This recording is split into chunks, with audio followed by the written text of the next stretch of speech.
Is your Passover is your Passover truly biblical? Is your Passover truly biblical, or is it just a tradition? Lately, there seems to be a lot of confusion among believers as to whether we should be eating lamb or just unleavened bread. Most people use words testament and covenant interchangeably, but in the ancient Hebrew courts of law, they are not the same thing. Today, we're opening the case file on the legal link between the bread and the cup.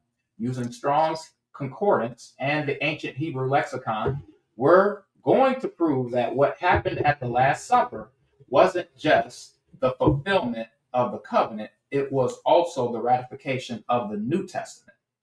If you're preparing for Passover 2026 this year, you need to understand that the cup of the blood and the unleavened bread are your legal witnesses.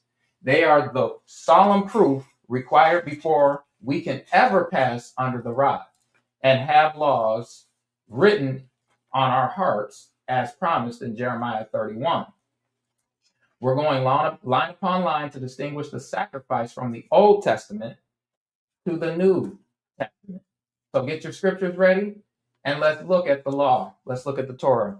And welcome to the Facts of Light podcast, everybody. Live stream Hour of Power. I'm your host with the most, the man, and I'm with my co-host today, Leah. How are you doing, Leah?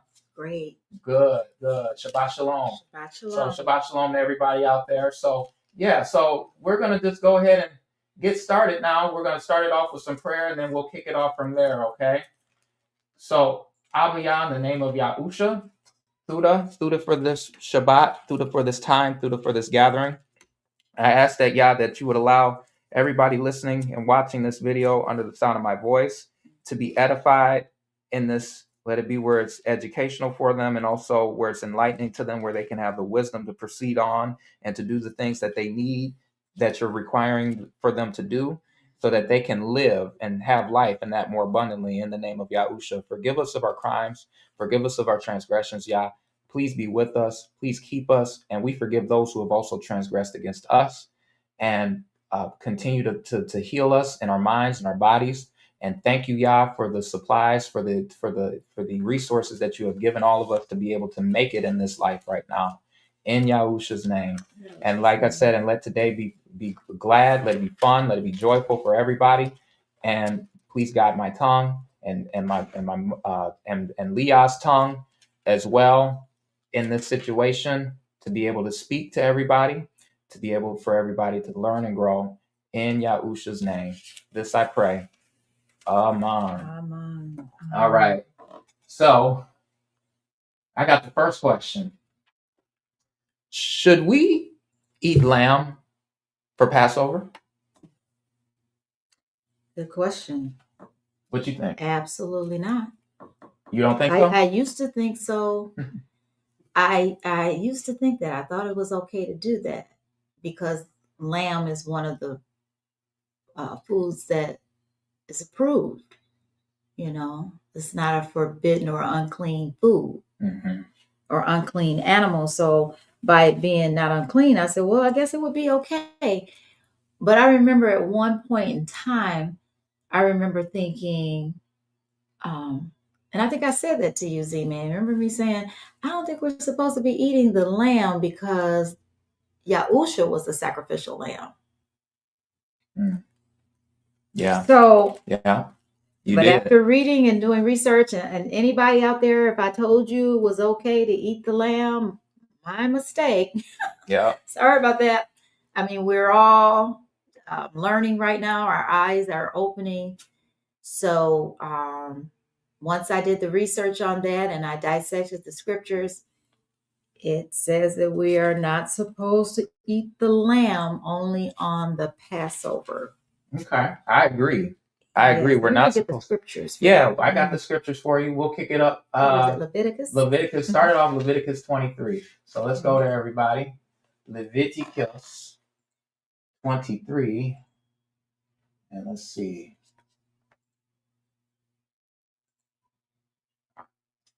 Leviticus 23. All right.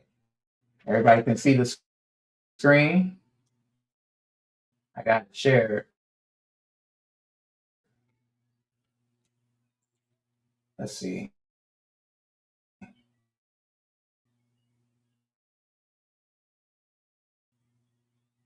I'll put it like, let's try this. So we're at Leviticus 23. Leviticus 23. And what else? And then we're going to start at verse 6. And then we're going to kick it. We're going to do through 8. 6 through 8. What did you make sure, because I'm trying to share it mm-hmm. so that everybody can see. We're at Leviticus 23, 6 through 8. Yep.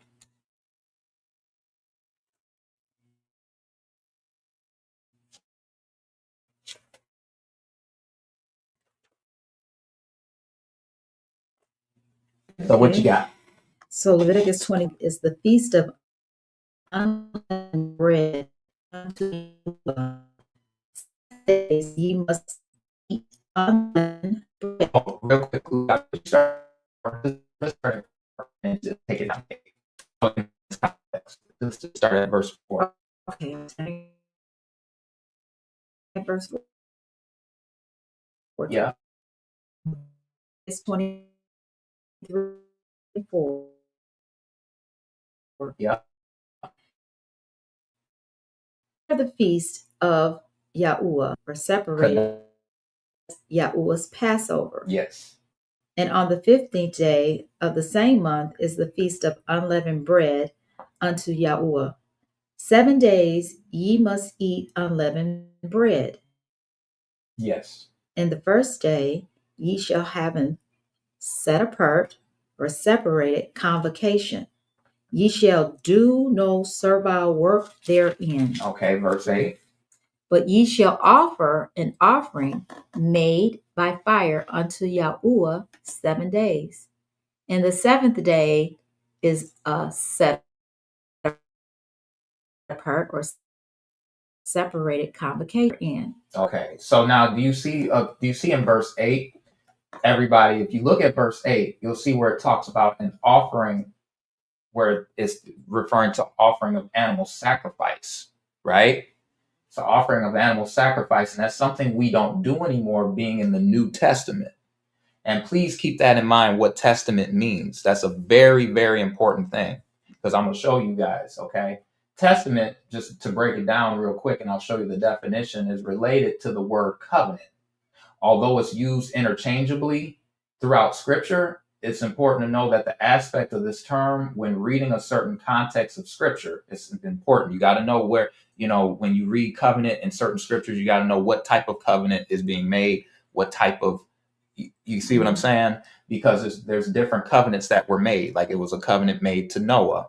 It was a covenant made to Abraham. Covenant made of marriage. Covenant made of marriages. Mm-hmm. So it's different covenants that are going on. So it's very important to know what covenant and what testament is being used when referring to the New Testament, right, that we're in. Because a lot of people, let's just say like Jeremiah 31, they'll say, oh, well, we're in a new, he'll say he'll give us a covenant, a new covenant he'll make with us, and he'll put his laws in our hearts, right? Mm-hmm. But if you're just associating that general term for covenant and testament as the same thing, mm-hmm. even though they are synonymous, but if you're using that for certain contexts of Scripture, it'll be thrown off completely, and your timeline and everything of your understanding will be thrown off. Mm-hmm. It's that little detail that really matters. So words are very important. Yes, and that's why I'm doing the series, The Meaning of Words, mm-hmm. because it really makes it makes a big difference. So covenant represents 2 different stages of divine agreement.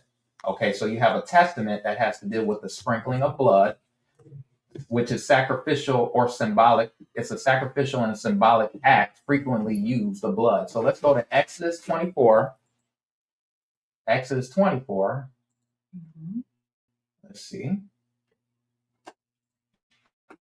And then let's do verse 5 through 8. Exodus 24.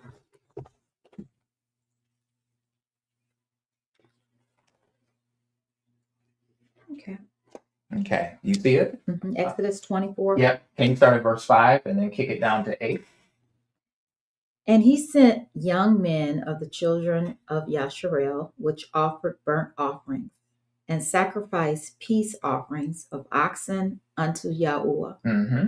And Moses took half of the blood and put it in basins, Yeah. and half of the blood he sprinkled on the altar. Yes. And he took the book of the covenant and read in the audience of the people. Yes. And they said, all that the said we will do, and be obedient. Yeah. And verse 8, last one.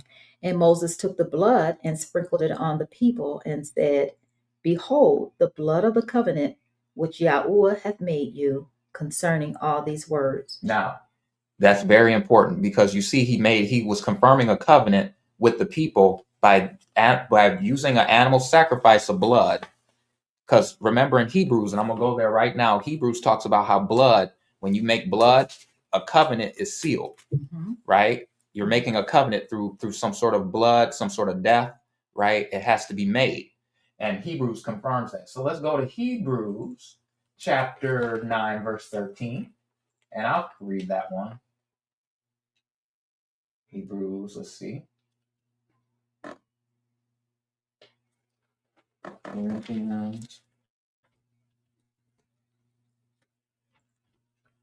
Chapter 9, verse 13, and I'll go all the way down to 22. I'll do this. Oops. That. 15, 16, 19, 20, and then 21, and then 22. All right. So we got it going. So let's do this.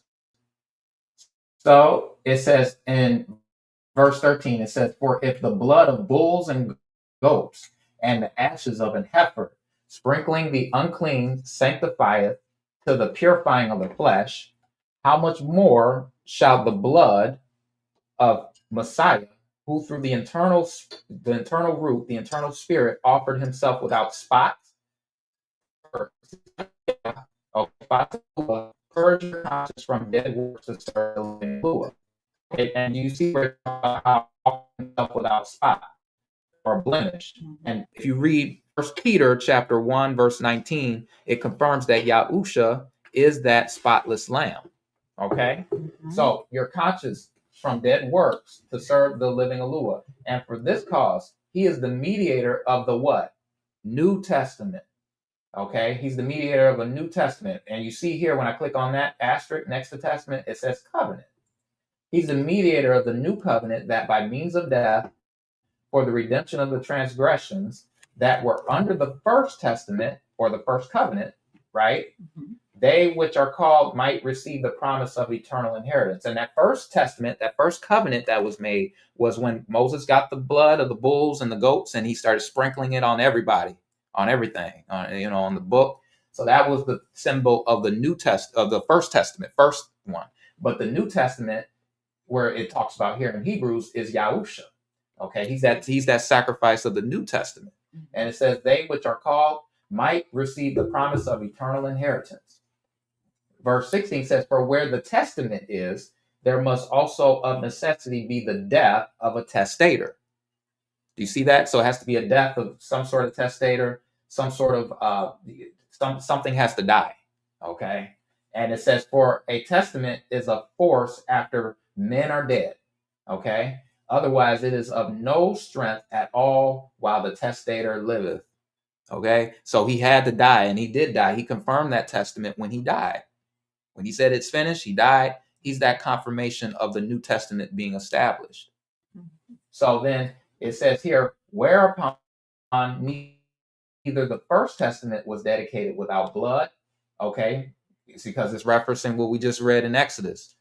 For when Moses had spoken every precept to all the people according to the law, he took the blood of calves and goats with water and scarlet wool and hyssop and sprinkled both the book and all the people. You see that? It's just like what we read. It says, saying, "This is the blood of the testament, which Elua has enjoined unto you." It says, moreover, that he sprinkled with blood both the tabernacle and all the vessels of the ministry. Verse 22 says, "And almost all things are by the Torah purged with blood, and without shedding of blood is no remission." So you see here, so a covenant, right? So you see here that this covenant or this testament that was made when Yahusha died, he's that final testament. He's that final new covenant that's established through his sacrifice. When people eat lamb, they are nullifying that for Passover.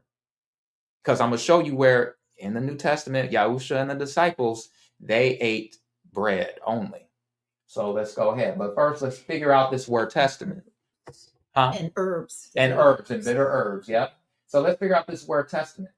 So let's see. Testament is a covenant or a meal, basically. So when I go here, let's try this. When I look up the word testament or covenant in the Hebrew, you'll find it in Strong's H1285, Baria, or Barith, okay? And it says confederacy, okay? Confederate covenant. You see covenant right there? League, a treaty, allied, covenants, okay? So a compact, because made by passing between pieces of flesh, okay? Now let's go down.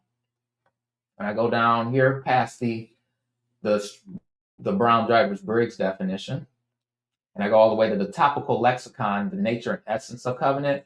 When I go down to this part and I see covenant components, it says oath making words.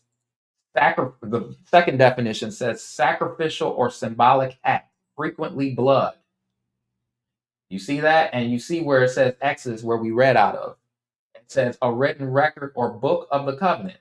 That's the same thing, same chapter we read out of with Exodus. And it says a sign. A fourth definition says a sign to memorialize and perpetuate the relationship. Okay. Now I like the sixth definition, and it says a covenant meal or shared bread and salt, embodying fellowship. Do you see that? I'm gonna read that sixth definition. What covenant testament means, because we're in the New Testament now. Because remember, the first testament was a sacrificial act of blood. Okay, and it's still that act of blood when Yahusha died. But during that act with Yahusha on Passover, it says a covenant means also a covenant is a meal or shared bread and salt, embodying fellowship. And let's go to Genesis 31:54 and look at that real quick. Let's try that.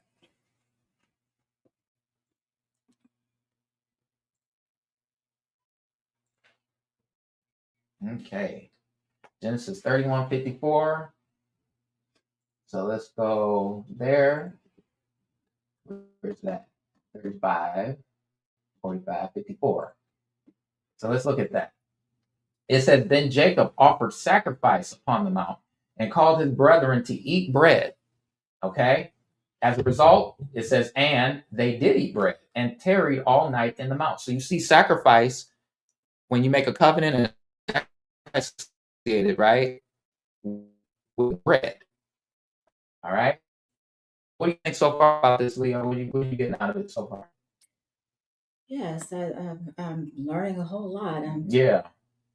These are things that were never really talked about or explained. Yes. Yeah. Yeah. I'm getting a lot out of You got a lot of Hebrew Israelites and a lot of, them that they still think it's okay to eat lamb, but it's not. Says it right there in the scriptures. Yeah, it's right here. But I'm not done though. We'll keep it going though. So let's do for covenant. So 12 Strong's H1285 I read to you. Okay, so covenant is something that will happen when Yahusha returns, according to prophecy, and everyone will have his laws in their hearts, passing under the rod and the millennial reign. So when you look at that, let's go to Jeremiah 31:33.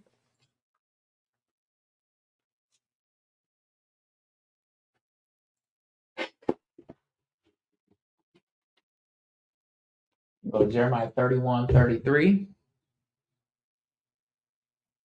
We go to Jeremiah 31. Yeah. And 30. And I'll read this part here. You're going to read it? Yep. It says, "But this shall be the covenant that I will make with the house of Yashriel after those days, saith Yahuwah, I will put my Torah, my law, in their inward parts," that's their hearts, right? Or their mind, "and write it in their hearts, and I will be their Eluah, and they shall be my people." Okay? So, according to that definition, it goes in line with the definition that I read to you in the Strong's Concordance, where it says it's a written record, right? Or a book of a covenant, right? It's a written record. So, and it also is a sign to memorialize and perpetuate the relationship. So, and this covenant is something that is separate. It's a covenant of Yahuwah, right? Being established with his people in the final stage when we all return to the land. Okay. But the covenant, but the establishment of that covenant, it started first with Yahusha dying for us, okay, and then it's sealed and it's made complete, right? Of that covenant, it's made complete during the last part in which you see in Jeremiah 31, okay. But Yahusha is that first; he's that kickoff of it. So let's see. So a testament is solemn proof. So according to Google, if you Google what a testament is, let's do that. If I Google it, what is a testament?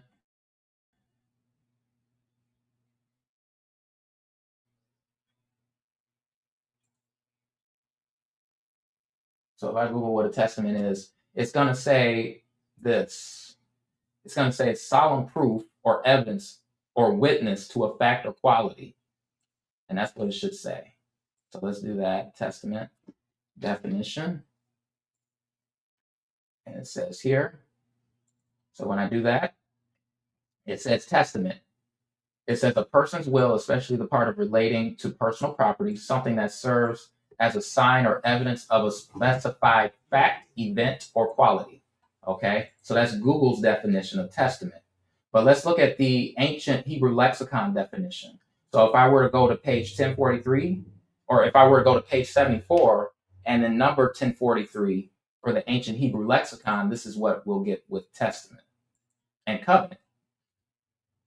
So it says here covenant, and this is the ancient Paleo Hebrew letters of it right here on the left side. This is the modern Aramaic version of it on the right side. And it says the Hebrew word for a covenant, right, which is Strong's H1285, is a noun derived from Strong's 1262, which means to select the best. And Yahusha, remember, he's that perfect spotless lamb. So if you're eating, right, if you're eating a lamb, if you go buy lamb, is it a perfect lamb? That's the mystery. Is it spotless? Is it a male or is it a female? Right. That's the issue, is that we wouldn't know if we're buying it. Right. How do you know if that's the best lamb? Right. More than likely not. Right. So it says, and he stood and shouted to the ranks of Yashriel, "Why have you come out to draw up for battle? Am I not a Philistine?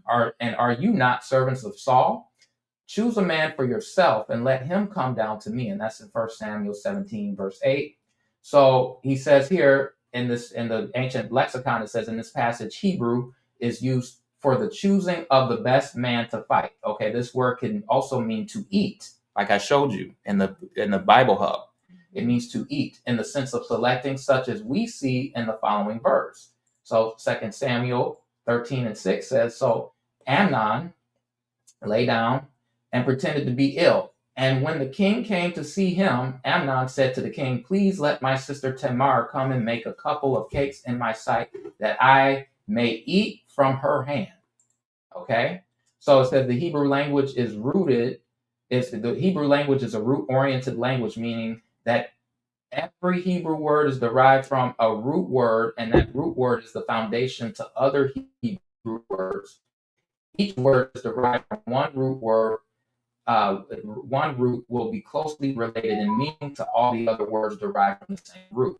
Okay, so when you go down again, it says in the case of the word, we found that it was derived from the root word, but also from this verbal root. Okay, are the nouns. So meaning choice meat. Okay, meaning fat livestock that will be slaughtered are offered. Okay, it's offered or special. They're slaughtered. Livestock that will be slaughtered are fed special grains. Okay, to make them fat, thereby making the meat of that fattened livestock the choices. So, how is fattened choice meat related to the word covenant? The phrase "make covenants," such as we saw in the verse that began the study, appears 80 times in the Hebrew Bible, and in every it is the Hebrew phrase which literally means covenant. So it was instituted by two parties of the covenant who would take the fattened animal, the best of the flock or work, and cut it into pieces. Then two parties of the covenant would pass the pieces, symbolizing the dedication of the covenant. And by this action are saying, if I do not hold the agreements of this covenant, to me what we did to this animal. So this methodology, it's clearly recorded. You'll see Jeremiah 34:18. Okay. So it says, and the men who transgressed my covenant did not eat.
Okay. Hi everybody. So let's go ahead. Let me go back. Let me go back to the slide here because I think it cut out. Let me see. Share screen. All right. Okay. Okay. So it says here for covenant. So I don't know how long I don't know. It kind of went out a little bit there. I don't know how long it's been out. Let's see. I think where we can leave off. Okay, let's see. Before I do that, let's try this.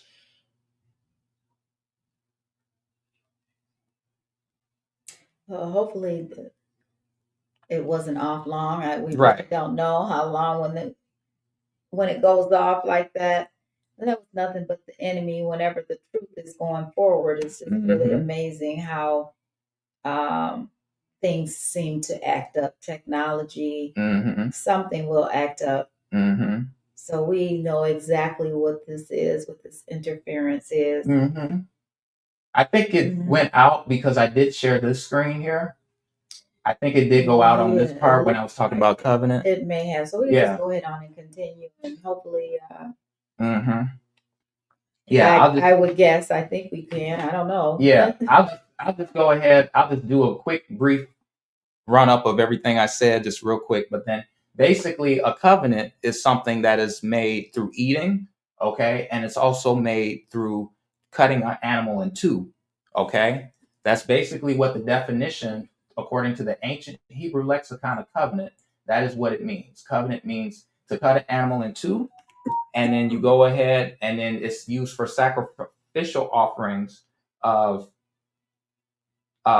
it's used for sacrificial offerings of a meal. Okay, that's just basically what it is. So let's do this. So let's go here. So a covenant. So I'll go down, and then this is the verse here for Jeremiah 34:18. It says, "And the men who transgressed my covenant and did not keep the terms of the covenant that they made before me, I will make them like a calf that they cut into and pass between its parts." Okay, so that means if you're not keeping Yah's covenant with him, he's gonna end up cutting you in half. And that could be your lifespan, that could be your, things, anything going on in your life. So the officials of Judah, the officials of Jerusalem, the eunuchs, the priests, and all the people of the land who pass between the parts of the calf. Okay, verse 20, it says, "And I will give them into the hand of their enemies and into the hand of those who seek their lives." So it says, the continuing, it says, "Their dead bodies shall be food for the birds of the air and the beasts of the earth." So you can see here, so covenant, basically out of this whole definition of this ancient Hebrew lexicon, it means it's associated with cutting an animal in half, and then also choosing a choice meat, a livestock, the best animal, and eating it, right? And Yahusha, of course, he's that perfect lamb, that perfect cattle, that livestock, right? And he is what we eat because he's the bread now of life. And we'll see that here in the New Testament, because the New Testament is established through the covenant of blood that was made when he died for us. Like how it was previously in the Old Testament when Moses got the blood of animals and then he sprinkled it on the people. All right. So let's go ahead. So let's keep it moving.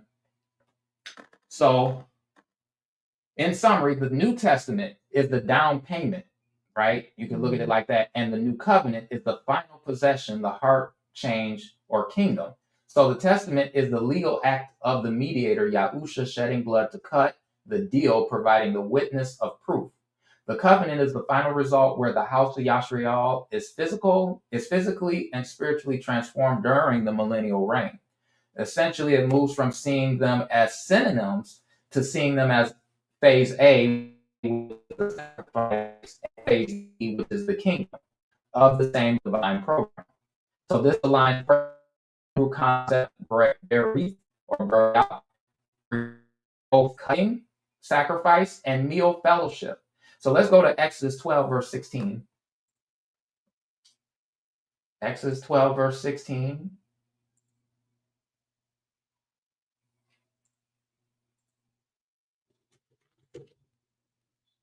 Exodus 12. Yep, Exodus 12, verse 16. Okay. I think some people are saying that it went off and they couldn't hear for a second. So yeah, it went out. Yeah, because yes. my thing went out. Yeah. I wonder where they did they say they are able to hear now? I think they did say that. I wonder where they last heard me though, the ones who couldn't hear. To Exodus 12 and 16. Did you say Exodus 12? Yeah, Exodus 12 and 16. Okay. So let's do that.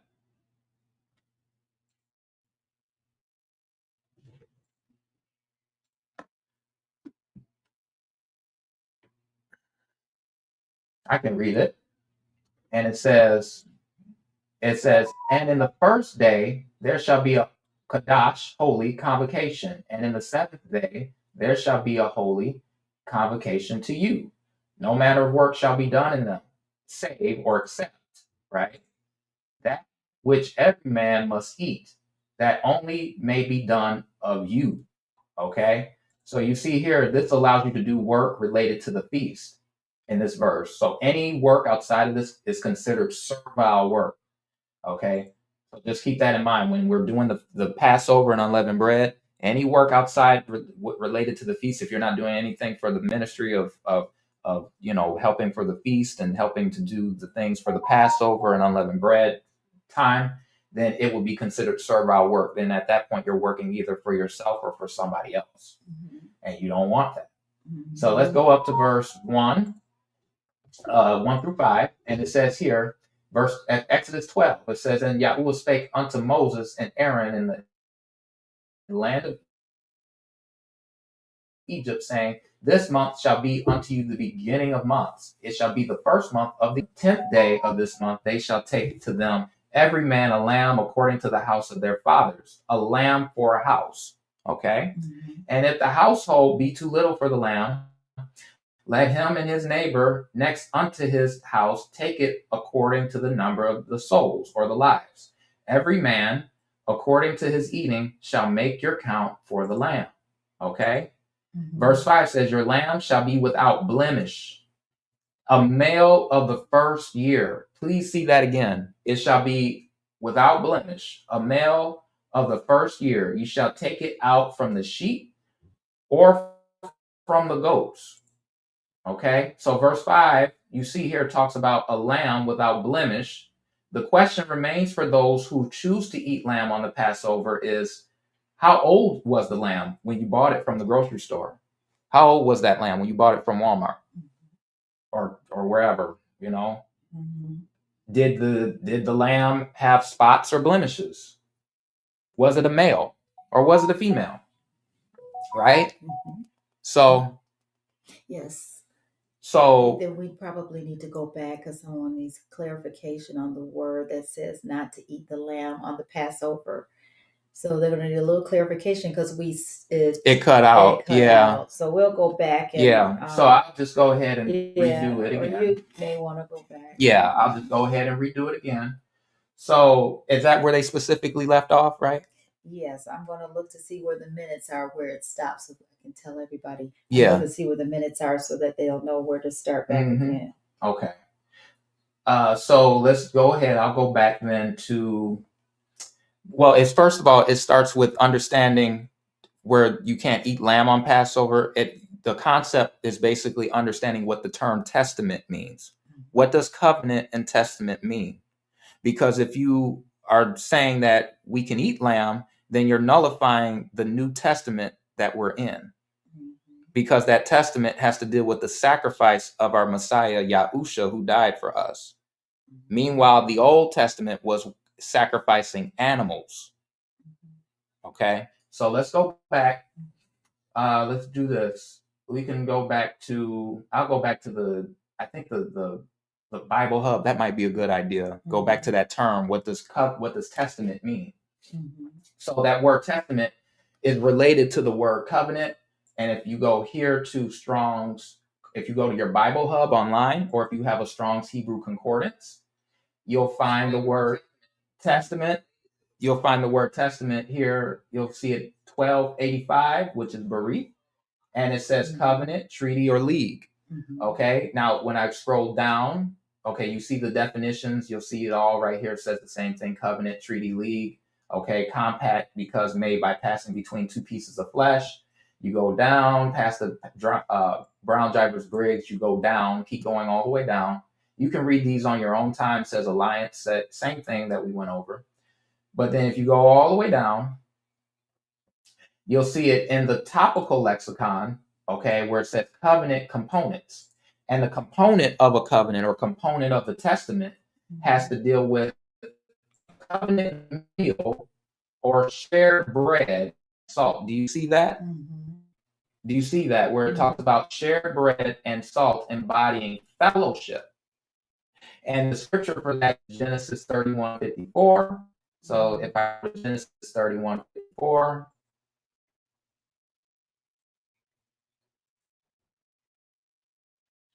it says it right here, highlighted. Then Jacob offered sacrifice on the mount and called his brethren to eat bread. As a result, it says, and they did eat bread and tarried all night in the mount. Now that's about that with associated with eating bread and salt. It has to deal with fellowship, and that's what the Passover was about. When Yahusha, during the Last Supper, it was about him eating bread and fellowship, okay, drinking the cup of wine, which represented his blood, and the body of his bread representing his body.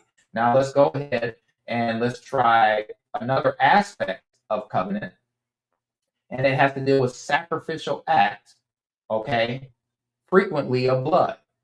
Okay, and it talks about a written record or book of the covenant. So let's go to Exodus 24, and we'll start at verse 5 and all the way through 8.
Okay, so let's go back and share everybody. I don't know what is going on with this. This thing keeps going in and out. It's really crazy. Excuse me, everybody. Doing the best I can. I'm pressing through. So let's do this. I'll share the screen again. Go to the Bible Hub. Let's do this here. All right.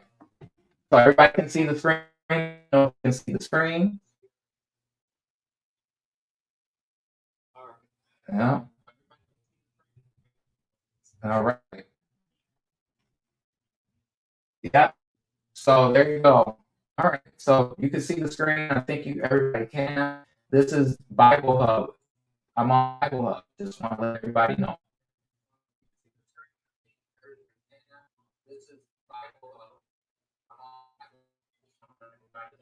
Okay.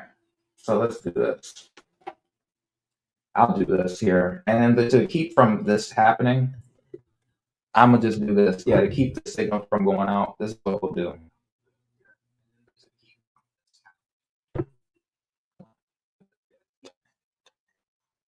So this is what we'll do.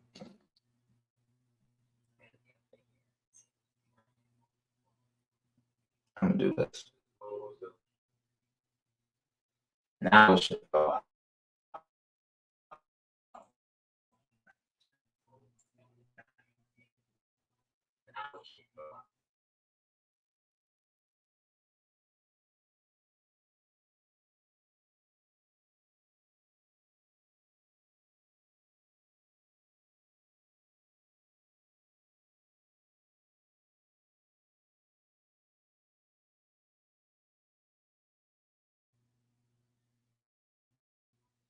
All right.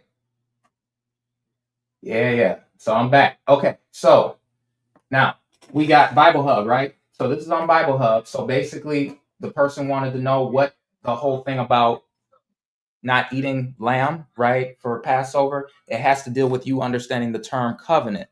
Once you understand what the word covenant and testament means, then you will understand why we should not eat the lamb in the first, or eat lamb in the first place for Passover. Okay. So let's go here. And then we have a question. Yeah. One of the questions is that since this is the feast day, why is it a crime to eat any lawful meal and remember his sacrifice? That's the thing. It's not lawful.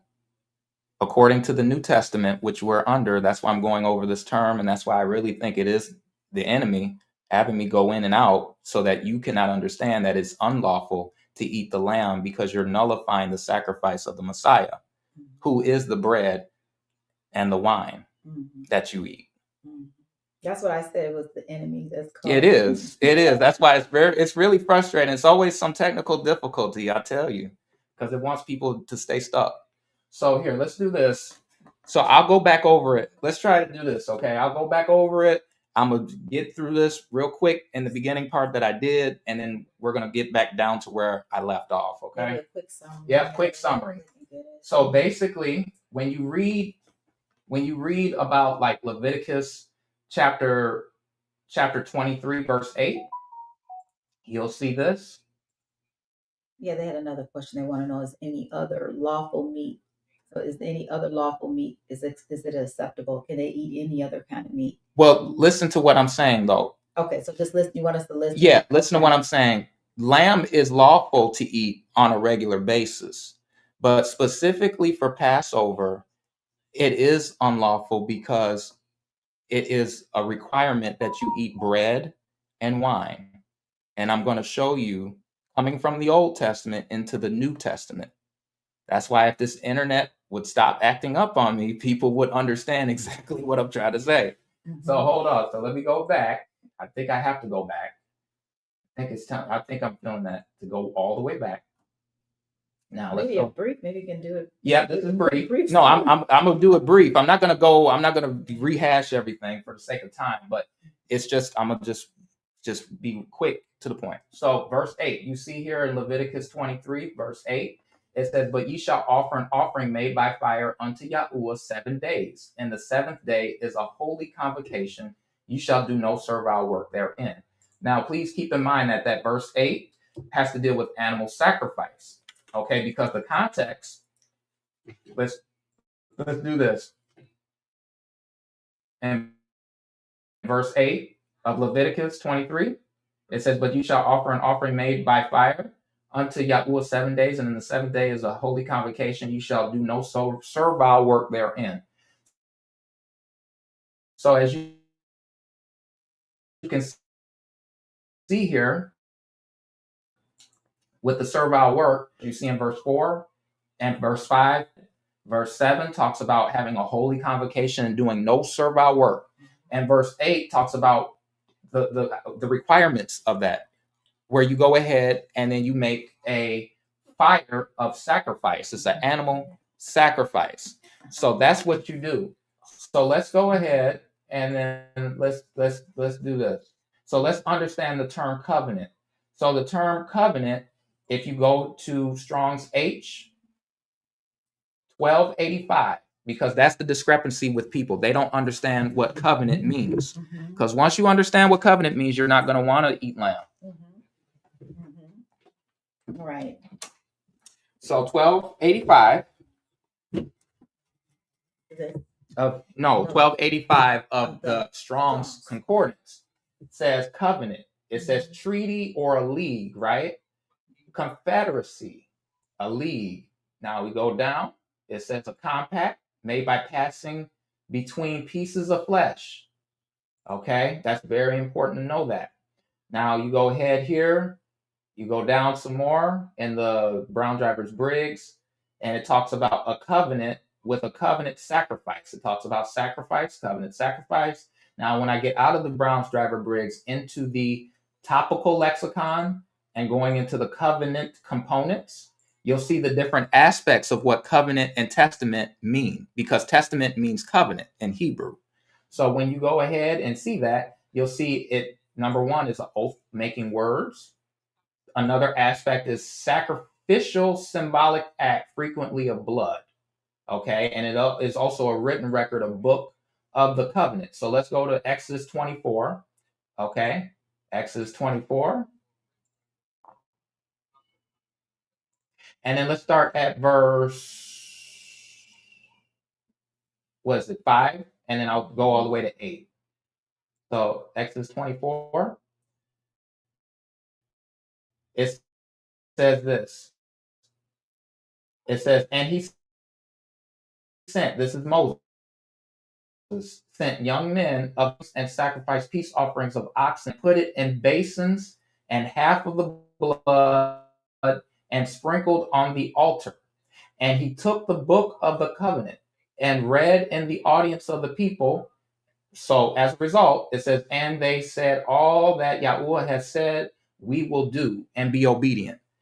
And verse 8 says, and Moses took the blood and sprinkled it on the people and said, behold, the blood of the covenant. See, that's the testament. That's the word brayach again. You see H1285. There it is again. So this is the blood of the covenant, which Yahuwah has made with you concerning all these words. So as you can see, as you can see right here, this covenant, this represents the Old Testament. This is Old Testament. This is what happened, the original Old Testament. Now, if I go to Hebrews and if I go to chapter 9, that's what they can see. Mm-hmm. Mm-hmm. Okay. Mm-hmm. So if we go to Hebrews chapter 9, and then I'll go to 13. Please keep this in mind. Now, this is the New Testament, and this is how it links to the Old Testament. Because the Old Testament was about animal sacrifice, because that's what Moses and them did. They would get a lamb or a goat or a bull, an ox, and they would kill it. They would sacrifice it, eat it, make a covenant. That was a part of the Old Covenant, right? But the New Covenant is now Yahusha, where he is that spotless lamb that we eat. And the thing is, if you go to Walmart or go to the store, how do you know that lamb was spotless? You don't. How do you know if it's a male? How do you know if it's the best choice? Because maybe they could start putting that on the package. And they probably still would be lying, because you see how they do false advertising, so it's probably still a lie. So you see here, verse 9 or chapter 9, verse 13. There will be like lamb specifically for Passover. Right. Passover lamb. Right. No, but here, this is how you know, though, right? So it says, verse 13. It says, for if the blood of bulls and goats and the ashes of a heifer sprinkling the unclean sanctifieth to the purifying of the flesh, how much more shall the blood of Messiah, who through the internal spirit offered himself without spot to Eluah, purge your conscience from dead works to serve the living Eluah. Do you see that? Yahusha, he's that spot. He's that without spot. So we go to, just real quick as a precept, if I do 1 Peter 1 and then go to 19,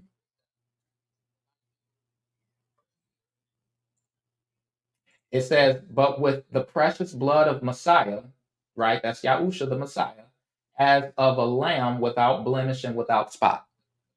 So you see, New Testament terms, he's that sacrifice of lamb. But I'm gonna keep going also, it can make sense. So let's keep it going. So if I go down, so then now verse 15 of Hebrews chapter 9, verse 15, it says, and for this cause, he is the mediator of the New Testament, that by means of death, for the redemption of the transgressions that were under the first testament, they which are called might receive the promise of eternal inheritance. For where a testament is, there must also of necessity be death of the testator. Do you see that? So where there also is a necessity of, it has to be something has to die. Some blood has to be shed in order for a covenant to be made. Because that's what it's saying.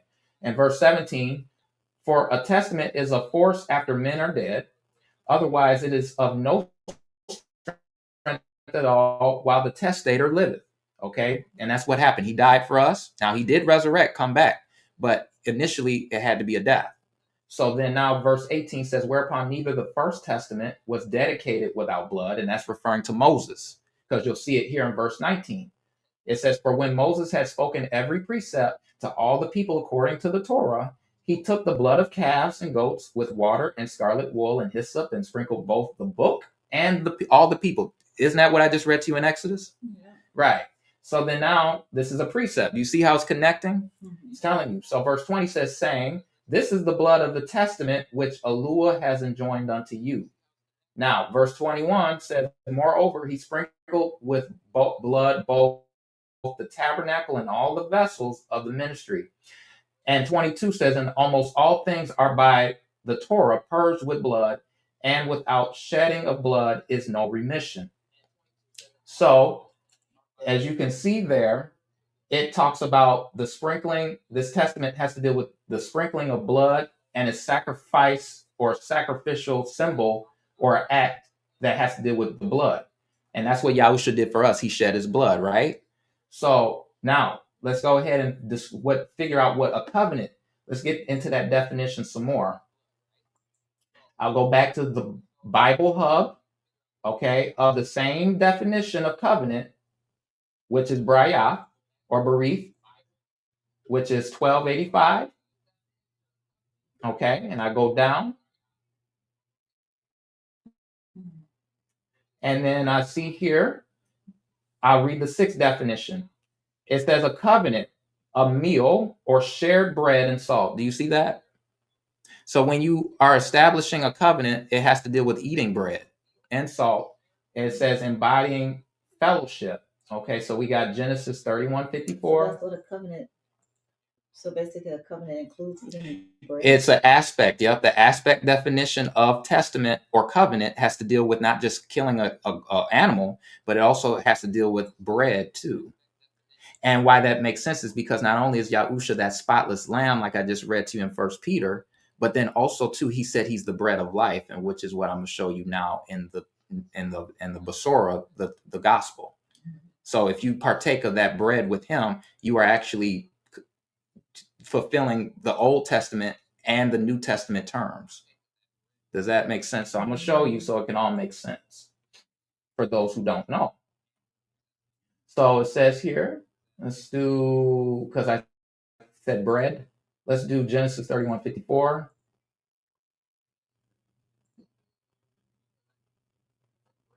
So that's basically probably where that saying came from. People say, let's break bread together. Yep. It has to do with the covenant. Yep. So I want to break bread with you. Yep.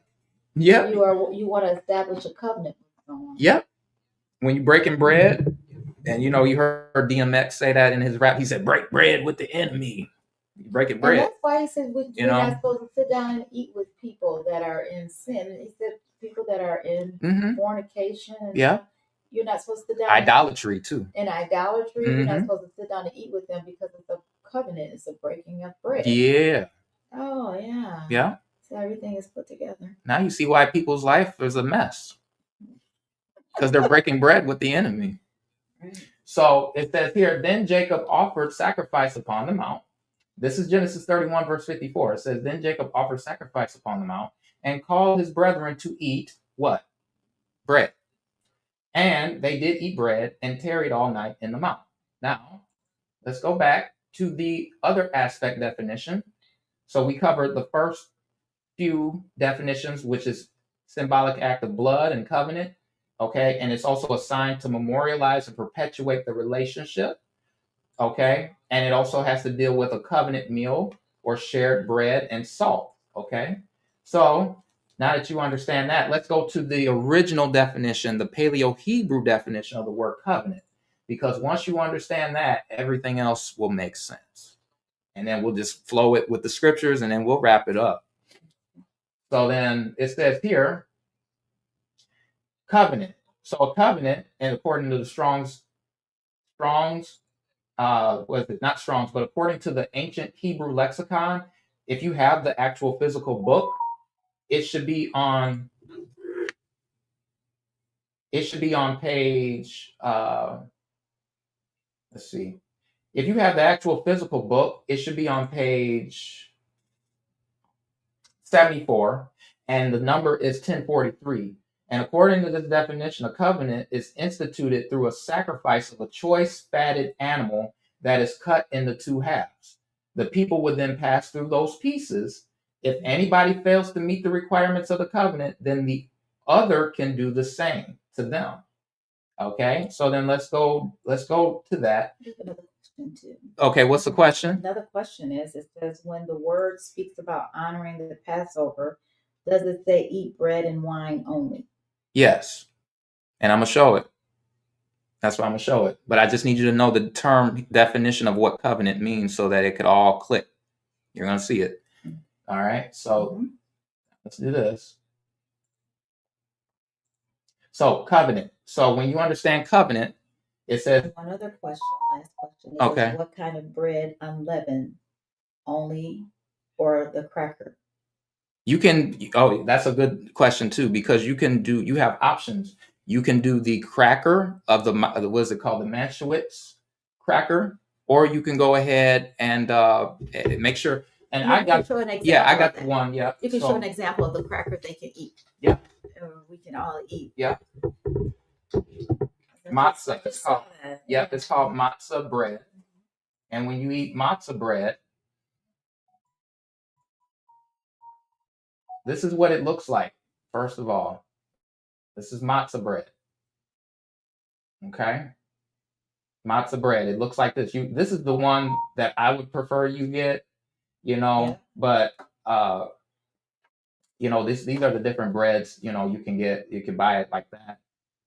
Just different brands, but just pay attention to the label though, because certain brands have egg in it, and I don't really like that. Because the egg is a chicken, and we already know what chicken is anyway. So I would prefer, instead of, just get the Manchewitz and make sure it says specifically for Passover, because otherwise it's not going to be. The other bread that they got is still unleavened bread, but it's still some yeast in it possibly. That's why they said it's not for Passover. But for this one, this brand right here, make sure it's specifically and that is good too. For Passover. Manchewitz. Let me see, Manchewitz. So like Manchewitz. So you see right here, like this box. This is specifically for Passover. This is the brand that I would suggest you get. If you don't have time to cook it, if you try to cook the unleavened bread and you almost burned your house down, at least you got something, to work with. So that's what I would suggest. Okay. So let's go back to the definition. And it says covenant. So now let's go ahead and wrap this up. So it says the Hebrew word for covenant, right, which is the Strong's definition of what I showed you, derived. It says, which means to select the best. And that's my question. How do you know if the lamb that you got from Walmart or Kroger or Target or whatever store you go to, HEB or Meijer, how do you know if that is the best? How do you know if they slaughtered it correctly? You don't know. How do you know if it's a male or was it a female? Remember the Agag laws video that I showed you guys some weeks ago? And remember how they were slaughtering the animals incorrectly and everything, beating it and all. So how would you know if that was done properly? According to Hebrew culture, we're not supposed to do that to animals. We do right. Shot the animal. Right. How do you know it was most likely the animal was beat?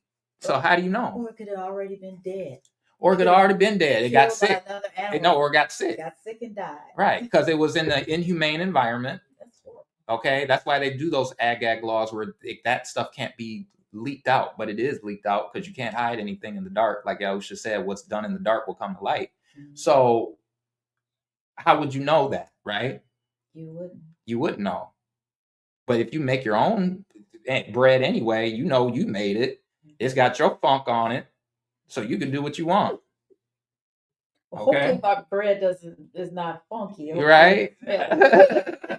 Right? Okay.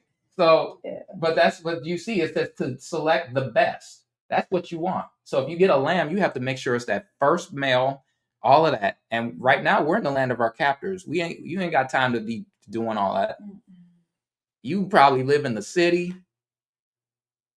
a jungle city like New York or Chicago, Detroit, Miami or LA, Dallas, Houston, Atlanta. You live in a city area, okay? Even if you live in the suburbs, it's still, you're under control of that county or that city department, where they will be quick to shut your water off if you don't comply to what they want and all that stuff. Okay, so think about that. So You have to have the best. So it says 1 Samuel 17:8. It says, he stood and shouted to the ranks of Yasharel, why have you come out to draw up for battle? Am I not a Philistine? And are you not servants of Saul? Choose. Here it is. There goes that brayach again. Choose a man for yourselves and let him come down to me. Okay. In this passage, the Hebrew verb bara is used for the choosing of the best man to fight Goliath. This word can also mean to eat, in the sense of selecting such as we see in the following verses. So Ammon, and this is 2 Samuel 13:6, it says, so Ammon lay down and pretended to be ill. And when the king came to see him, Ammon said to the king, please let my sister Tamar come and make a couple of cakes in my sight that I may eat from her. So you see that brayah, that covenant. You hear that covenant somewhere in the scriptures. It's right there. So it says here. Now it says the Hebrew language is a root-oriented language, meaning that every Hebrew word is derived from a root word, and that root word is the foundation of the other Hebrew words. Each word derived from one root will be closely related in meaning to all the other words derived from the same root. So in the case of the word, we found out that it was derived from the root verb bara, but also derived from this verbal root are the nouns, okay, which is Strong's H1267, meaning choice meat, braya, which is 1274 Strong's, meaning fatten. Livestock that will be slaughtered are fed special grains to make them fat, thereby making the meat of the fattened livestock the choicest. But the livestock that they're feeding our meat is not the best of grains. They are feeding it steroids, some sort of antibiotics, body parts, okay, some sort of mess. All right. You have another question. Yep. So what's the question? It says, when the word speaks about honoring the Passover, does it say eat bread and wine only? Yes. I'm getting to that. I know the person just asked that. I'm getting to it. Just hold tight. Hold tight. I know. Hold tight. So it says, so how is fattened choice meat related to the word covenant? The phrase make a covenant, such as we saw in the verse that began this study, appears 80 times in the Hebrew Bible, and in the instance, it is the Hebrew phrase karat barat, which literally means to cut a covenant. So a covenant was instituted by two parties of the covenant who would take a fattened animal, the best of the flock or herd, and cut it in two pieces. Then the two parties of the covenant would pass through the pieces, symbolizing their dedication to the covenant. By this action are saying, if I do not hold the agreements of this covenant, you can do to me what we did to this animal. So the methodology of making a covenant is clearly recorded, which you can find in Jeremiah 34:18. And it talks about it right here. I'll read it real quick. It says, and the men who transgressed my covenant and did not keep the terms of the covenant that they made before me, I will make them like a calf that they cut in two and pass between its parts. Okay, so you see, not keeping the covenant is Yah said, I'm gonna cut you in half. You ain't keeping my half of the covenant by cutting doing right, then I'm gonna cut you in half. And that's why a lot of people are, getting their life expectancy cut short.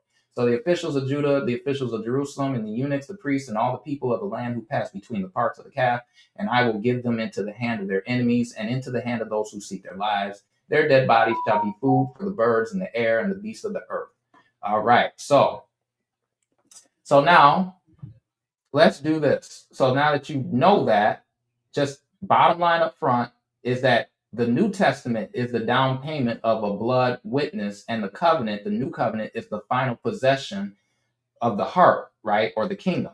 So, and you'll find that too, like if you read Jeremiah 31, he said, I will make a covenant, and then his Torah will be in their hearts. Okay, I have another question. I just want if you could clarify that crackers are unleavened. I do believe they're all unleavened as well. Because somebody just asked if it is, can they do just, is it unleavened bread and crackers? Let me go back to the question again. Yeah. What they're saying is they want to know what kind of bread, unleavened only or the cracker. You want the label, the brand that I showed, the Manschwitz, the specifically, it'll say for Passover. It'll say it specifically on that box. And the Manschwitz, Let me go back. So because other crackers, can't somebody just buy a cracker though? Any kind of cracker? No, you cannot just buy any other cracker because it has leaven in it. Those crackers will have leaven in it. This is the type of cracker, if you were to buy crackers for Passover, this is the type of cracker that you want. Right here. It says it right here, perfect for Passover. And why it says that is because that cracker does not have leaven in it. It was specifically made in a way where they did not have leaven in it. Okay. That's if you decide to go and buy that. Now, if you want to make your own unleavened bread, then you are free to do that too, which is a safer bet. You know what you're getting, right?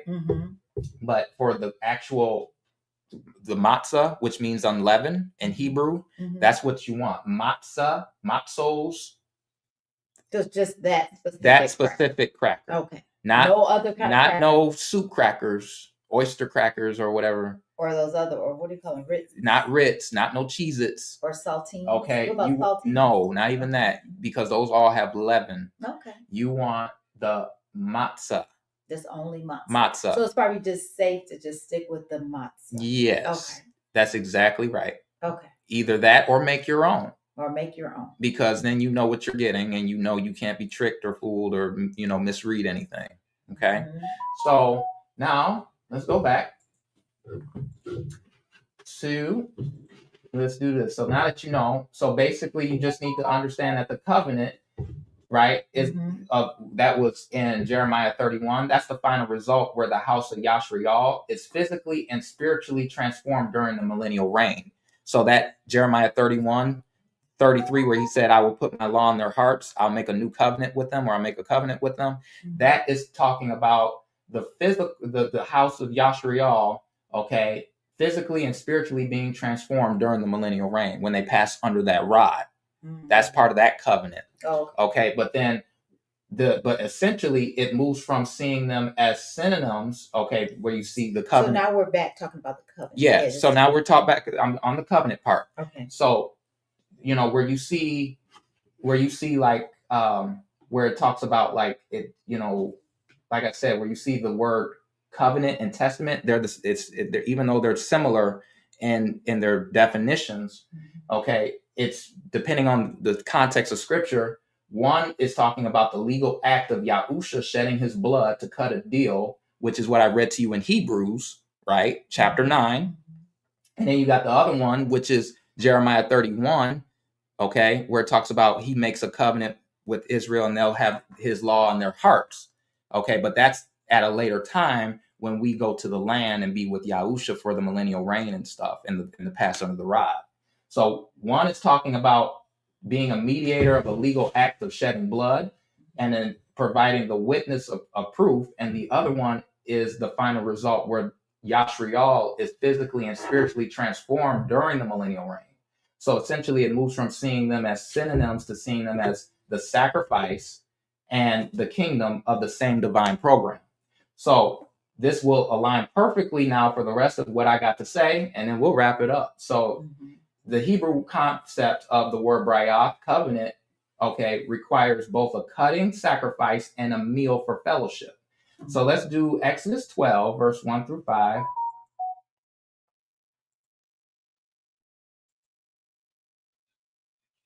So they have another question. Is that so when the word speaks about honoring the Passover, does it say eat bread and wine only? Okay, let's keep it going. Yeah, let's keep it going. So you'll see. So it says here, so this month shall be unto you the beginning of months. This is Exodus chapter 12, verse 1. It says, this month shall be the first month of the year to you. Speak ye unto the congregate, unto all the congregation of Yashriel, saying, in the 10th day of this month, according to the house of their fathers, a lamb for a house. And if the household be too little for the lamb, let him and his neighbor next unto his house take it according to the number of the souls. Every man according to his eating shall you make your count for the lamb. Verse 5 says, your lamb shall be without blemish, a male of the first year. You shall take it out from the sheep or from the goat. Okay? And it says, and you shall keep it until the 14th day of the same month, which is Passover.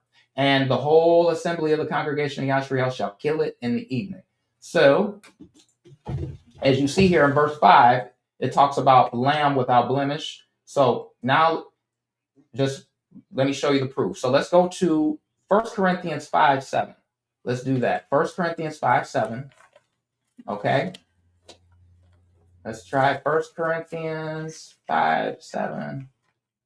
And then you'll see why we are supposed to specifically eat bread. Do you want to read that, So it's Leah? sort of like communion, because on communion, when in the church, when you take communion, remember, it was just the bread and the wine. Right. Is that why they were just doing the bread? Right. And but they never told us it was the Passover. Right, because what Christianity has done is made a mockery in a way. Now it's an unconscious mockery because they didn't realize they were doing that. You know, a lot of people who think they're really doing something for Yah, it's a mockery though of the Passover. And really, what I think though is, compared to Hebrew Israelites though, you got a lot of Christians who understand that concept better than Hebrew Israelites, because you have a lot of Hebrew Israelites that think they need to eat lamb every Passover. So you see the confusion on both sides of the fence. Mm-hmm. I'm tight roping. I'm not on that side and I'm not on the other side. I'm tight walking. I'm cat walking. You walking straight. Walking straight. I'm cat walking. I'm like straight and narrow. Like a cat it's walking on the line. All right now. So now First Corinthians 5 verse 7. Okay. And then this will answer their questions and everybody's questions. So what are we supposed to do, right? Show me the proof, Z-Man. I got you. You want me to read it whenever you say? Yep. So it says, purge out therefore the old leaven, that they may be a new lump, as you are unleavened. For even Messiah, our Passover, is sacrificed for us. Do you see that? Mm-hmm. Do you want to read that again, Leah? Okay. So is that Corinthians 5? Yeah. Chapter 5 and what? 5 and 7. Okay. He says, for we walk by faith. Okay, no. Oops, yeah, we do walk by. Okay, so let's go to 5 and 7. Here we go. Purge out therefore the old leaven, that ye may be in a new lump, as ye are unleavened. Okay, now what's the last line? For even Yahusha, our Passover, is sacrificed for us. You see that? Mm-hmm. Yahusha is our Passover. So let's go ahead. Let's keep it going.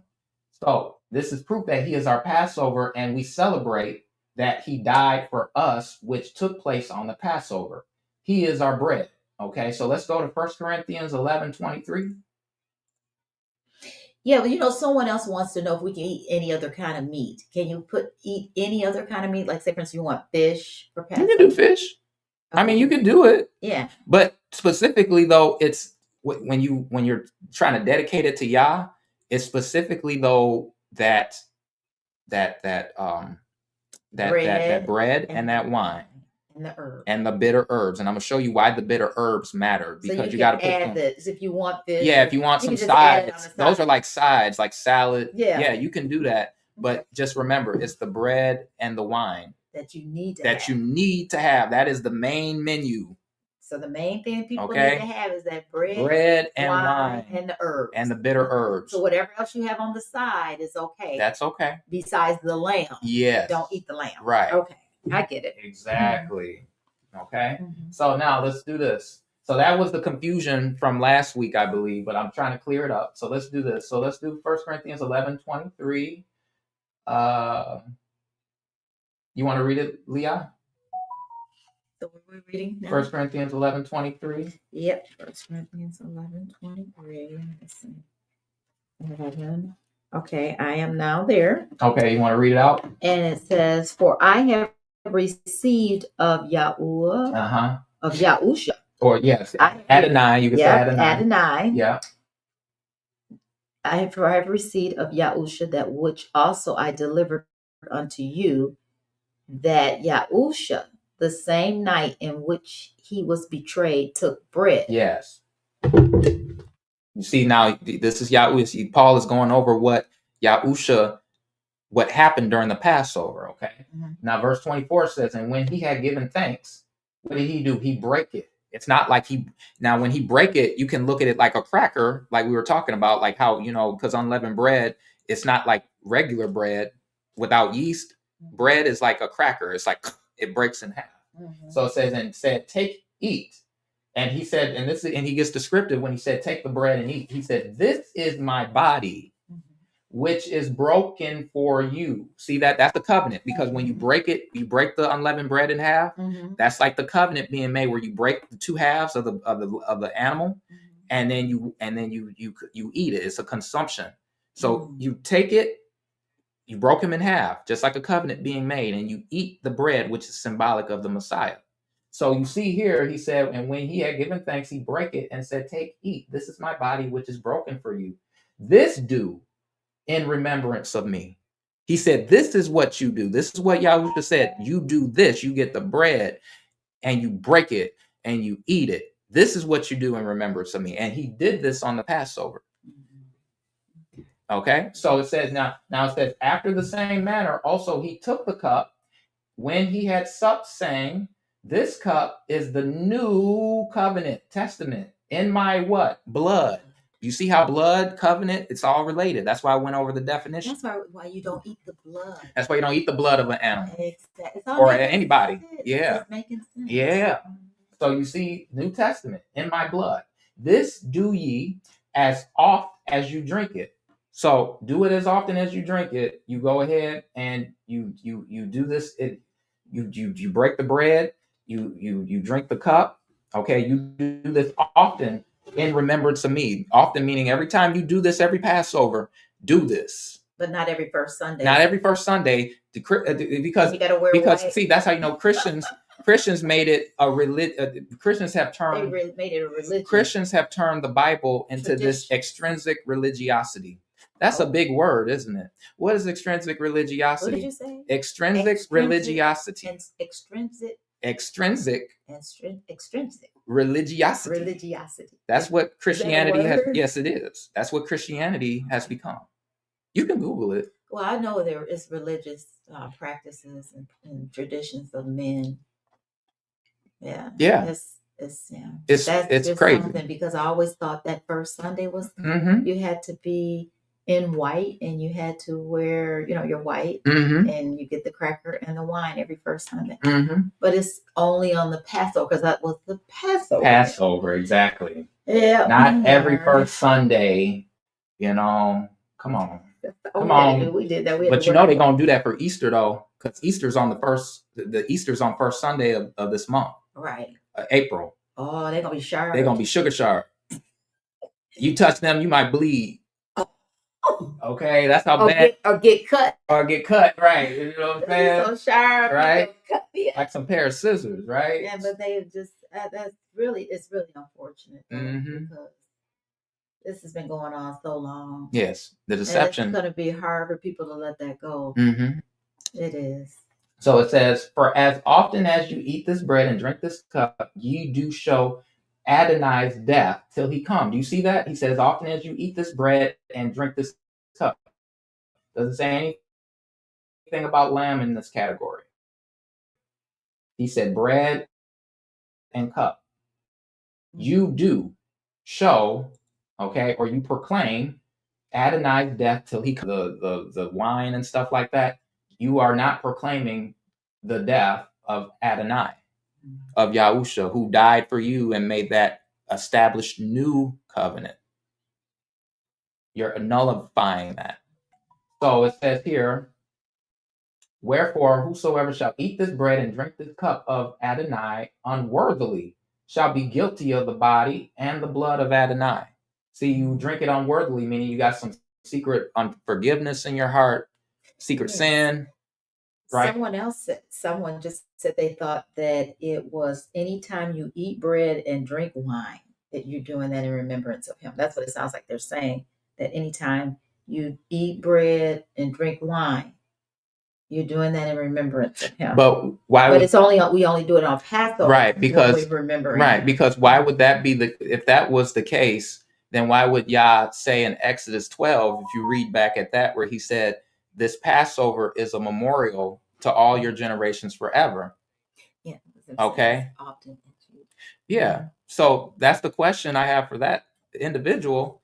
As often as you think of him with the cup and wine, it doesn't say as often as you think of him. It says as often as you drink it in remembrance of me, meaning that he is doing this on Passover. And when you see that on Passover, and he said, do this as a memorial every year, you do this in Exodus 12. If he's saying do this every year and as a memorial, does that sound like a yearly thing or just a every first Sunday thing? Right. He didn't say. It sounds like he's saying it do because the Passover comes once a year. Right. So he had to be saying Once a year. Once a year, not every first Sunday. because it's not noted like Right. It says every year in Exodus 12. And you do that in remembrance of him. Exactly. Because some people say if they're having wine and bread, they're doing the Passover, Mm-hmm. and it could be any day. Right. But that's not, it's only a specific time. A specific time. Okay. Because remember, in the Bible, there's a time and place for everything under the sun. So if you are going on ahead, so let's see.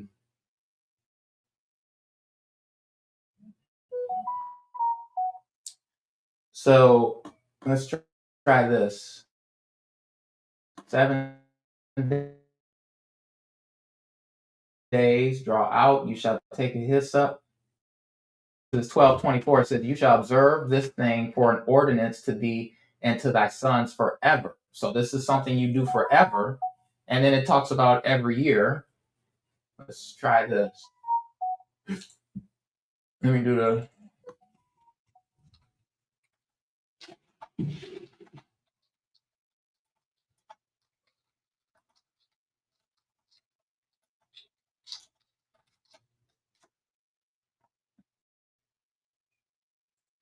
Let's do. Oh. Let's do 14.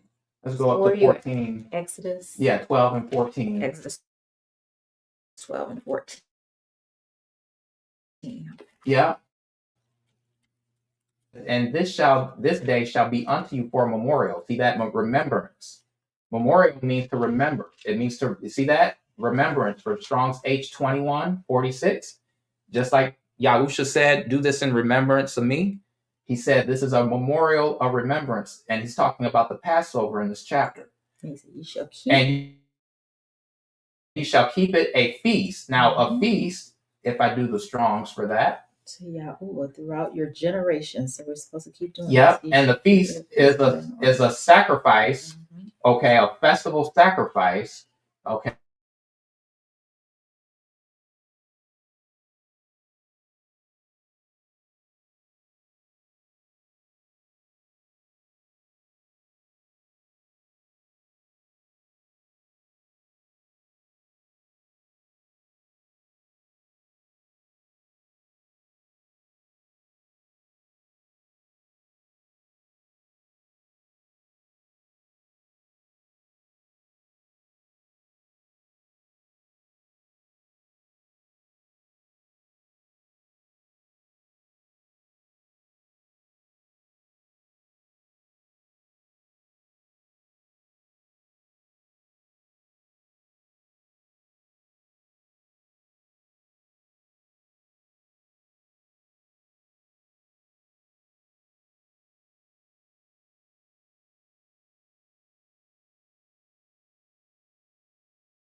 Okay.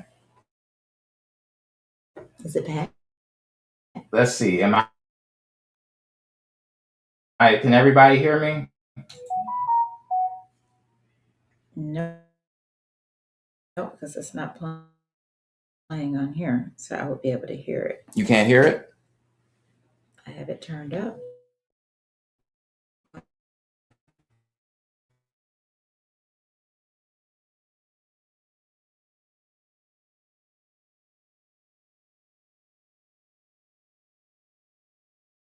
Hear it? So let's do this. Everybody can understand?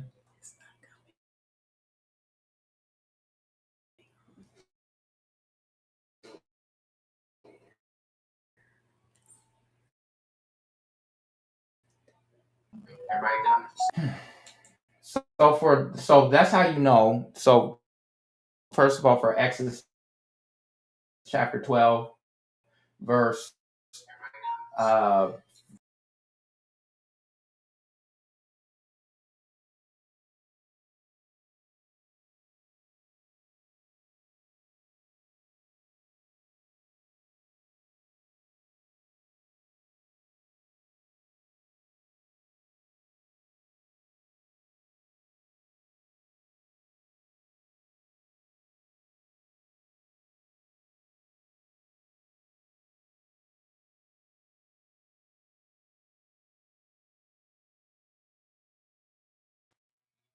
okay.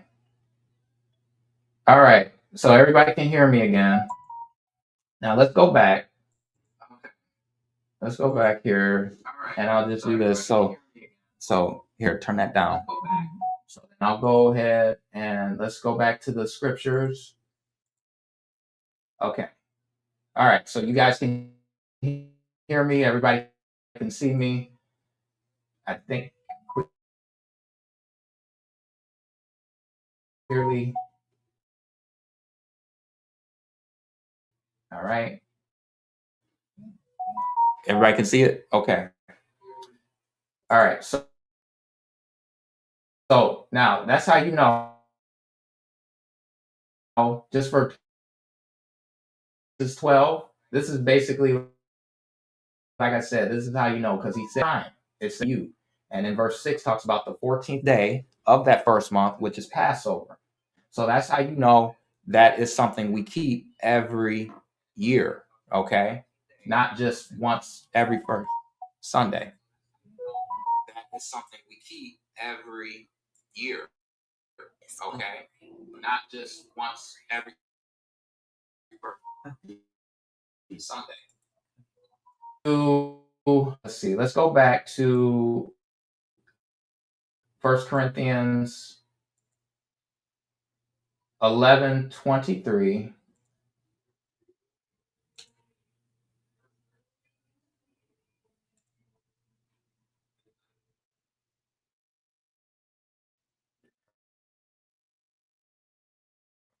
So,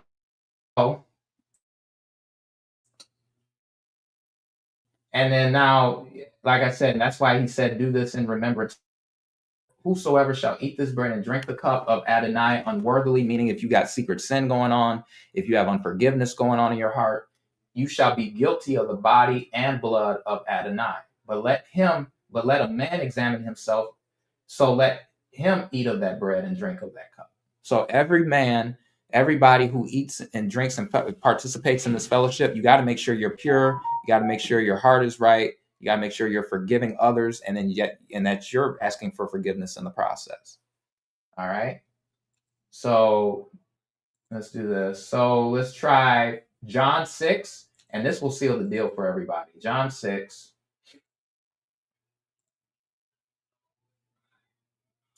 And we'll do verse 50.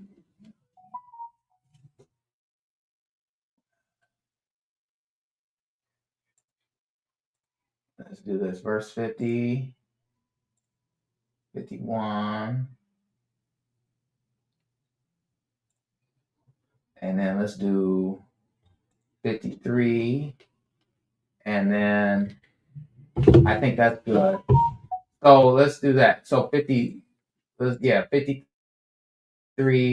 And then let's do 50. Let's go all the way to 56, really.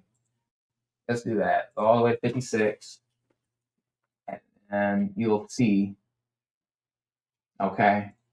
So it says here, this is the bread which cometh down from heaven, that a man may eat thereof and not die.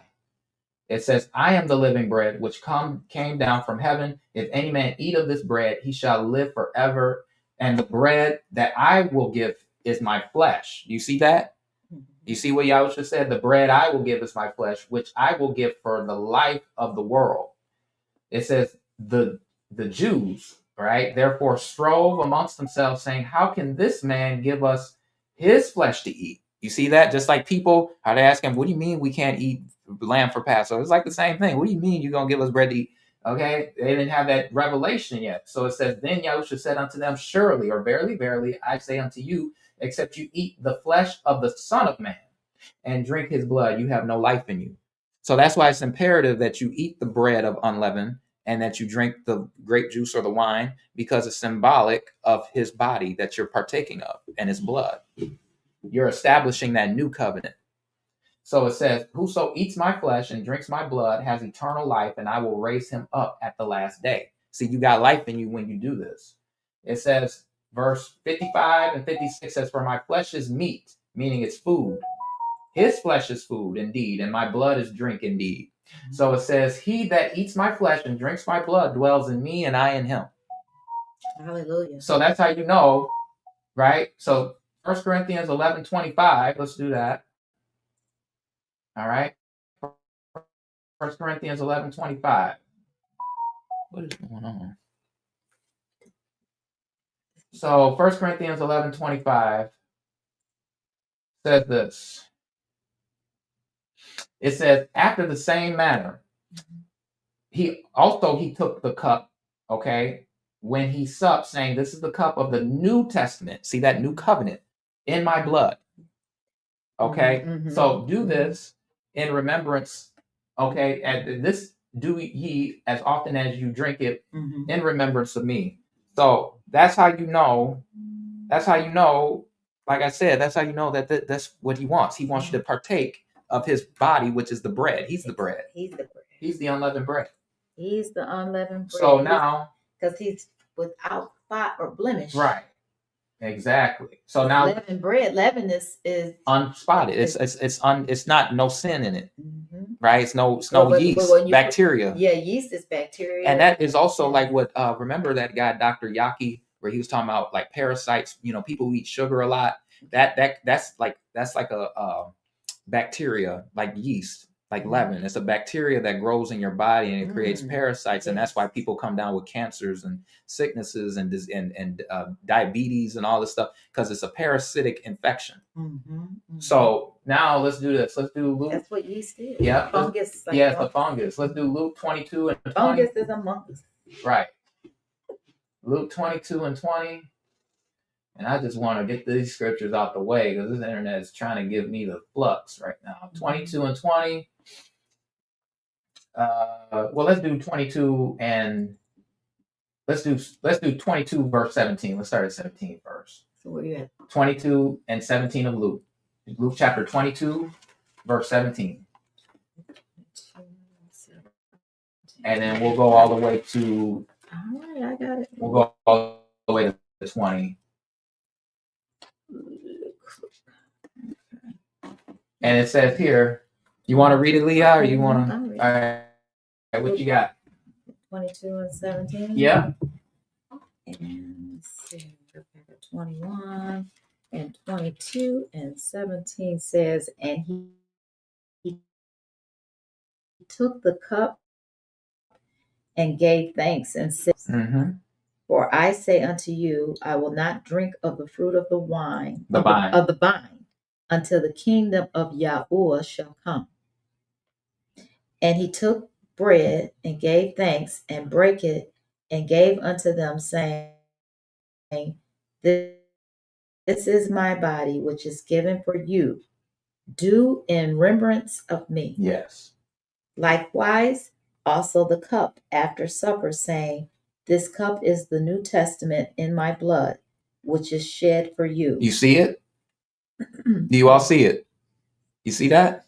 Yep. He's establishing the new covenant with bread and wine. He said, "Do this in remembrance of me." And he said, "And I will not drink of the fruit of the vine until the kingdom of Elua shall come," saying that I will not be, I'm not going to be, drinking of the fruit of the vine. Like basically, it's no more of this, this, animal sacrifice. Okay, until the kingdom of Elua come. Okay, it says until the kingdom of Yah shall come. It's no more of this animal sacrifice. No more of this stuff.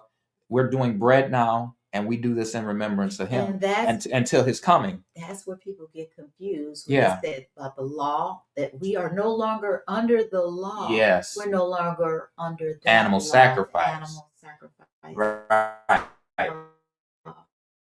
Mm-hmm.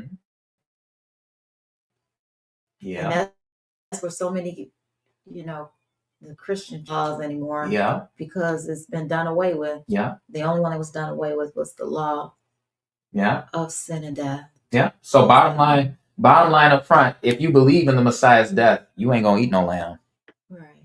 You ain't gonna eat no lamb for Passover. Not for Passover. But you can eat it any other time. Yes, you can eat it any other time. So now let's go ahead real quick. Let's transition into how do we do the Passover with the bitter herbs. Okay. So if we do Exodus 12 verse 6 real quick.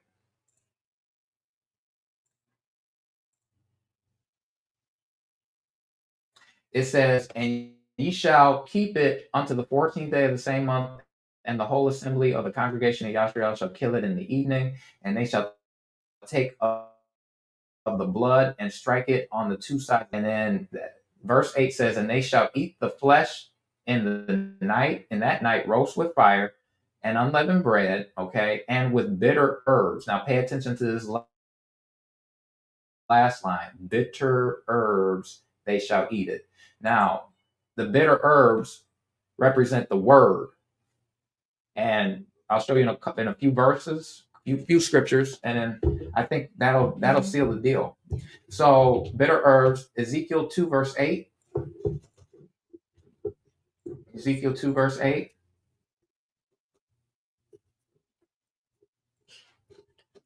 Yeah.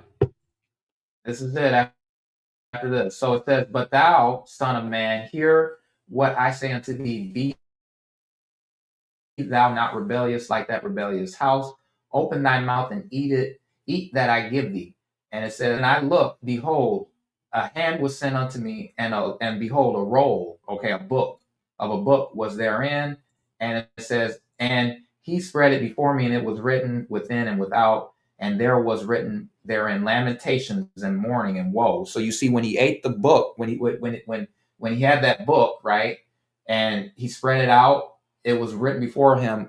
Lamentation is like a bitterness, sorrow, right? So then let's try Ezekiel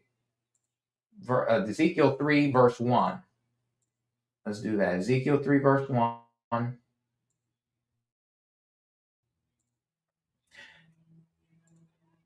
And then I'll go down to 4.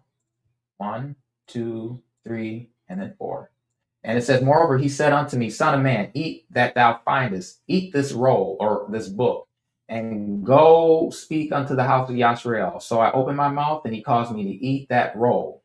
"And he said unto me, Son of man," not a dinner roll, okay, he ate the book, the word. "And he said unto me, Son of man, cause thy belly to eat, and fill thy bowels with this book," this roll, okay, the scroll, "that I give thee. Then did I eat, and it was in my mouth as honey for sweetness," right?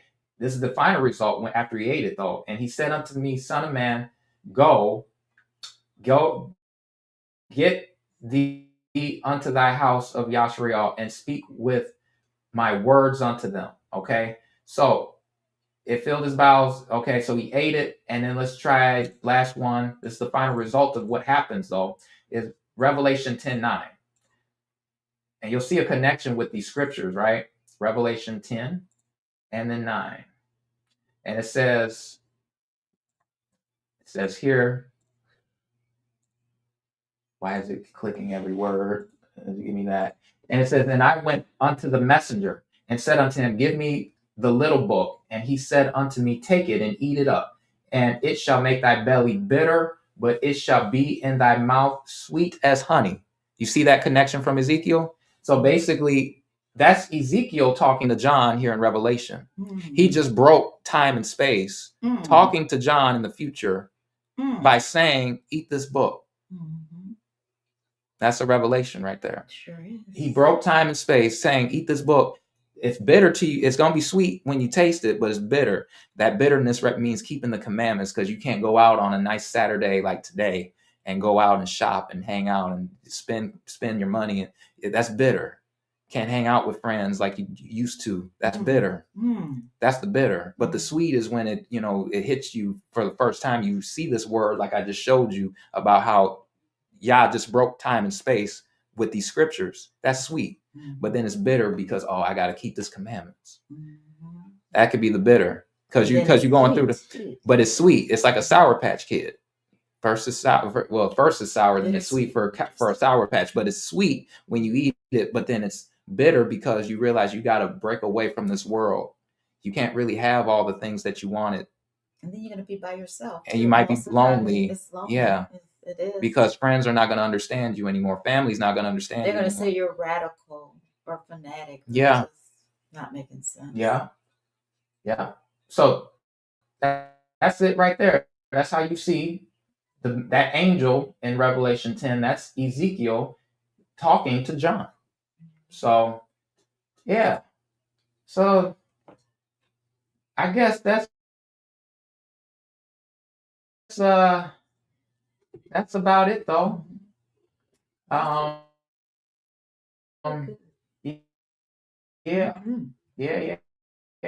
Thank you, Z man.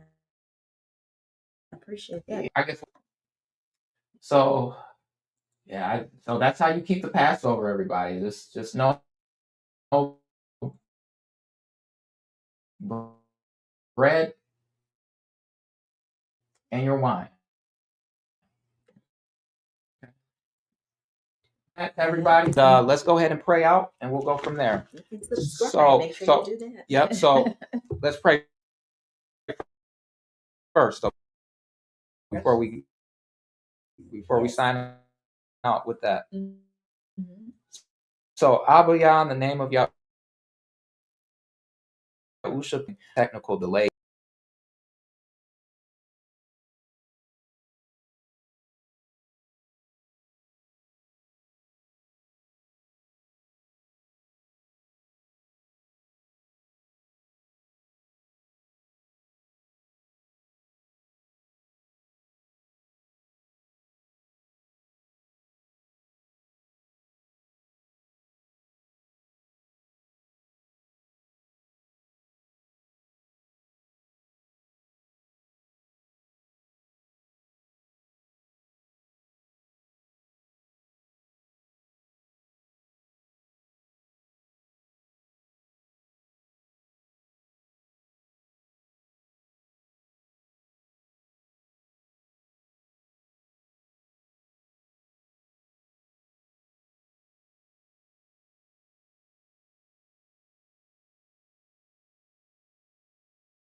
You want to go back? I'll just say the prayer one more time. I think it cut off on me.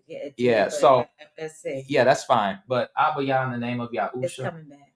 Thank you for this prayer, or thank you for this time. Thank you for this understanding. Thank you for this revelation of your word. I ask that, Yah, that you would forgive us of our crimes and transgressions, and then we forgive those who have transgressed and committed a crime against us, who have sinned against us, and that, Yah, that you would help all of us do better and be better. Thank you, Yah, for your word. Thank you, Yah, for your revelation. I ask that those who have heard this word, despite the technical difficulties, are blessed by this, and that they are edified, and that they are able to heal and grow and learn.